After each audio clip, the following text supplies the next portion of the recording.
On est nombreux à souhaiter manger local à l'année. On a beau se réjouir des bleuets du lac Saint-Jean et des casseaux de fraises bio en été, l'hiver nous rattrape toujours. En février, pendant que les abeilles attendent patiemment le retour du printemps, on se tourne vers les Granny Smith et les ananas un peu pâlottes. Et s'il fallait mettre la main à la pâte pour gagner notre autonomie alimentaire, apprendre à cuisiner le terroir et sortir ses conserves? À Saint-Adrien-d'Irlande, Maggie Lamotte-Boudreau élève des reines locales et rêve que le Québec reconnaisse la valeur de nos pollinisateurs.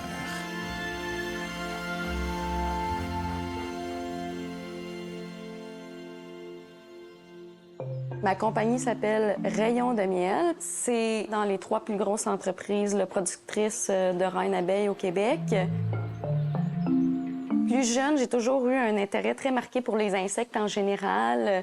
J'ai gradué comme agronome, puis j'ai suivi des petites formations qui m'ont fait me procurer mes 2 premières ruches. Et de là, on peut le dire, j'ai eu vraiment la piqûre pour l'apiculture en tant que telle, en m'impliquant dans diverses organisations apicoles. C'est là que j'ai réalisé le manque fulgurant de reines au Québec. Et c'est là que j'ai décidé de me lancer dans l'élevage de reines pour venir en aide aux apiculteurs québécois.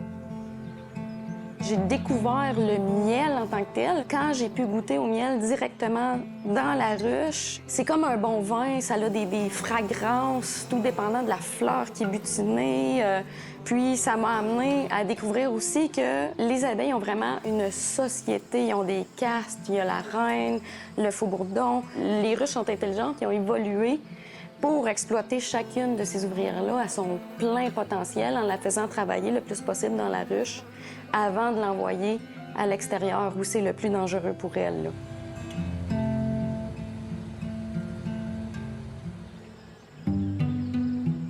Par ruche, il y a une seule reine. C'est la seule qui va pondre dans la ruche, mais moi, j'utilise un peu leur instinct, entre autres, par exemple, d'essaimage, pour les amener à élever. On peut parler d'une trentaine de cellules par ruche. Et de ça, ça me donne des cellules royales. Puis, cette cellule royale-là, moi, je vais les distribuer une par une dans des petites ruchettes d'élevage.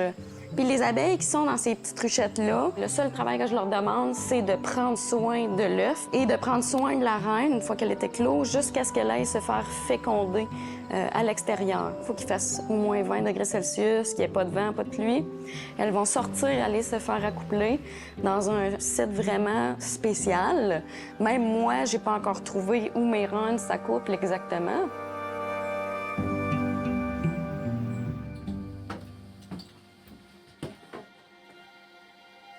Le fait d'être une agricultrice, plus particulièrement une apicultrice, c'est vraiment un métier qui est extrêmement physique. On est dehors au soleil, on est à la pluie, c'est des ruches qui pèsent beaucoup. Puis l'agriculture en général, c'est des métiers très, très physiques qui vont être comblés par justement les hommes. Les agricultrices, en général, on n'en est pas beaucoup, hein? Ça tend à augmenter avec les années, mais on n'est pas encore rendu au point où on est à la parité, là. J'ai tellement appris sur moi-même, je pense, au travers des 4 dernières années, parce que ça fait à peu près 4 ans que je suis vraiment à temps plein à mon compte. J'ai appris le courage, j'ai appris c'est quoi le vrai courage. C'est chacun d'entre nous qui se lève à tous les matins, qui s'occupe de ses enfants, qui fait son travail dans les ruches ou qui fait son travail d'agriculteur, puis qui continue d'avancer, peu importe ce qui arrive dans la journée. Parce que ça se peut que tu sois parti puis que le truck soit brisé. Bien, il faut que tu continues d'avancer, il faut que tu trouves des plans B. Puis c'est ça, le vrai courage pour moi. Ta maîtrise, ça rend tout là-dedans?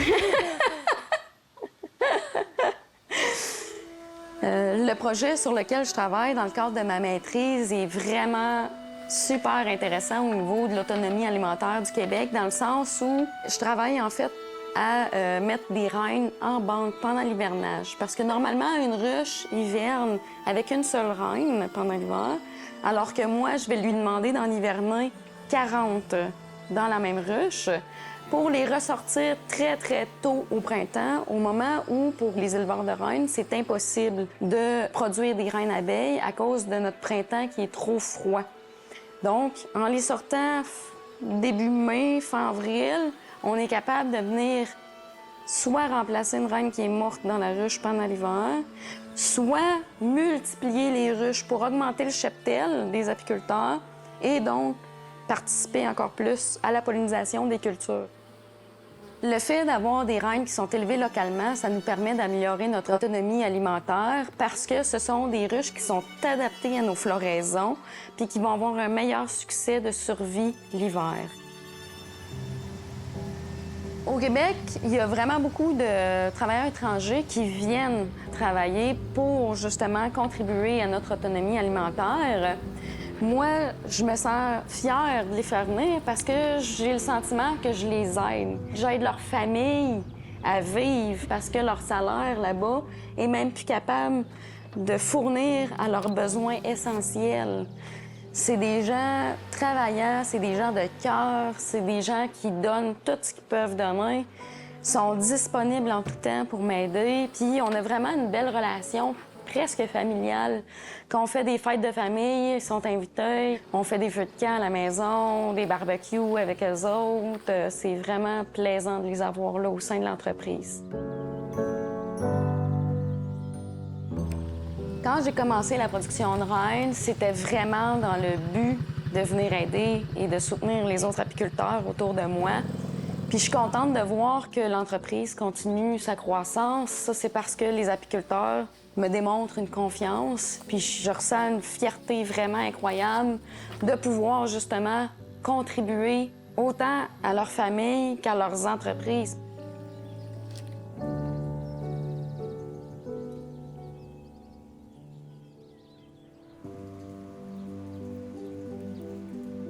Dans l'ouest de l'île de Montréal, le chef John Winter Russell a décidé d'adopter une approche radicale, le 100% local. Au gré des arrivages, il fait redécouvrir à nos papilles la saveur des plats, sans poivre ni citron. Je m'appelle John Winter Russell, je suis chef copropriétaire ici à Restaurant Candide, puis je me démarque par mon sens d'humour horrible. Pendant la majorité de ma vie adulte, la cuisine était pas mal ma vie.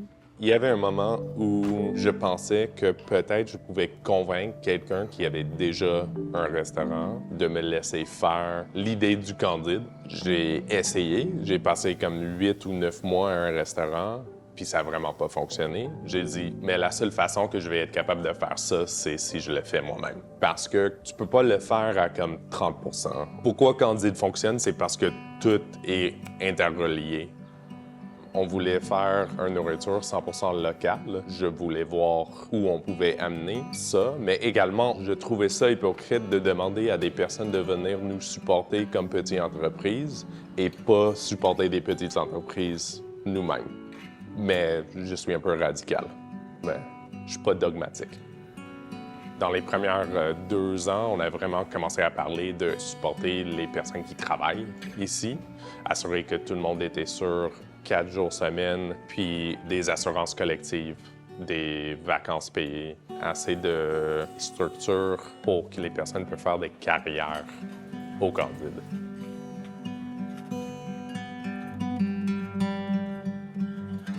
Il y a des règles au Québec où si tu fais du service à table, tu as besoin de donner des pourboires.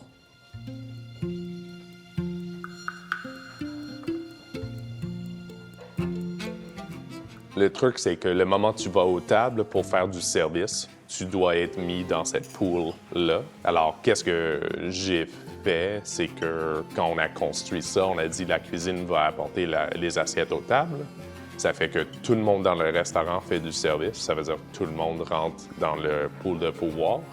Puis ça fait qu'on travaille vraiment plus en équipe. Puis ça fait qu'à la fin de l'année, cette différence entre les salaires de cuisinier et les salaires de salle, c'est très peu. Alors, Maude. Oh mon Dieu, Maude. Moi, j'ai parti une petite ferme bio qui s'appelle Les Jardins Sauver la France. Fait que je fais du bio intensif et j'adore faire pousser des légumes. J'adore faire pousser des légumes. Maude était employée ici au Candide pendant combien de temps, Maude? 1 an et demi. Elle était un peu comme, c'est quoi, John, je pense que je veux être fermière. Je veux mettre des plantes dans la terre puis les regarder pousser. J'ai travaillé dans plusieurs restos, puis le dernier resto pour lequel j'ai travaillé, c'était le Candide. Puis au Candide, évidemment, ils sont fournis par plein de fermes au Québec, dont la ferme des Quatre Temps. Fait que là, j'ai appliqué en me disant, c'est sûr qu'ils me prennent pas, j'ai aucune expérience là-dedans. Puis finalement, j'ai eu la job. John m'a vendu un petit peu. J'ai travaillé 15 ans en restauration, puis ça n'existe pas des employeurs qui achètent des assurances collectives pour leurs employés. Là. Ça n'existe pas, tu sais. Mais il y a John Winter Russell, mettons. Maude, dans son plan d'affaires, pensait fournir quelques restaurants. Alors, dès qu'elle a commencé, elle avait ses logistiques en place, puis on a trouvé une façon de facilement travailler ensemble, puis qu'est-ce qui fonctionne pour elle, puis qu'est-ce qui fonctionne pour nous, puis ça n'a pas pris long. John, il veut rien jeter, là, tu sais, c'est fou, là. Si tu sais comment cuisiner et tu as assez de temps, le gaspillage alimentaire disparaît relativement vite. Il y a une fois, quand je travaillais ici, il a décidé de faire mariner les racines d'ail, OK? Mais c'est correct de jeter les racines d'ail, mettons, dans la vie, mais John, il voulait pas les jeter. Puis au final, ça goûtait rien, là, tu sais. Mais ça, c'est John, tu sais, il veut rien jeter, puis il va tout faire ce qui est en son pouvoir pour rien jeter. C'est le gars le plus boqué que je connaisse, je pense. T'sais, je veux dire, le Candide, c'est exactement l'image de... Il y en a pas d'huile d'olive, il y en a pas de poivre, tu sais. Si tu dis « Comment est-ce que tu remplaces l'huile d'olive? » Tu peux pas. C'est l'huile d'olive. Il n'y a pas d'autre huile qui goûte aussi bon. C'est des aliments qui sont livrés partout au monde parce qu'ils sont uniques puis fucking bons. Alors, essaye pas de les remplacer. Ça vaut pas la peine. Tu vas perdre ton temps. On n'approche pas ça comment essayer de le remplacer. On dit « Ça, c'est qu'est-ce qu'on a ici, qu'est-ce qu'on veut cuisiner avec ça. » Dans le jardin, au Candide, on pousse du citronnelle. Tu peux pas l'utiliser comme le citron, mais si tu recherches des goûts citronnés, il va en avoir. On n'a pas besoin de sentir qu'on manque quelque chose, même à l'inverse. Parce qu'on fait ça, il y a quelque chose qui goûte Candide. À fur et à mesure que notre liste d'ingrédients est unique, la cuisine est unique. Un autre défi qu'on avait, c'était vraiment de trouver qu'est-ce qu'on voulait cuisiner quand et comment.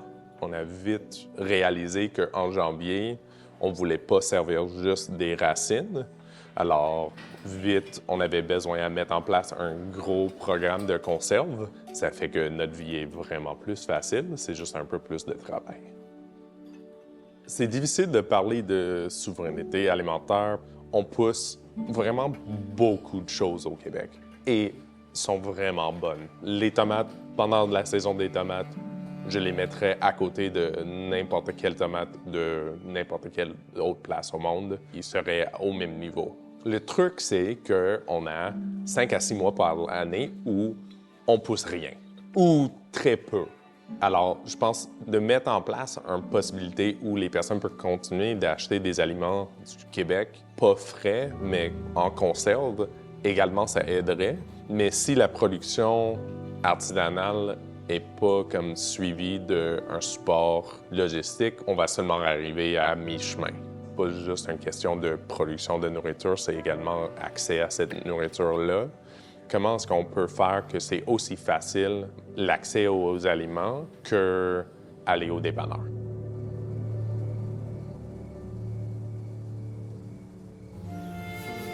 Planter des fleurs dans nos jardins, prendre le temps de jaser avec la maraîchère du coin, pas besoin d'être Ricardo pour réinventer notre façon de nous alimenter. Et s'il fallait prendre plus de chemin de travers? Repenser notre rapport au territoire, un panier de légumes à la fois, prendre soin des abeilles comme de ces tomates cerises pour que notre climat alimente notre créativité culinaire.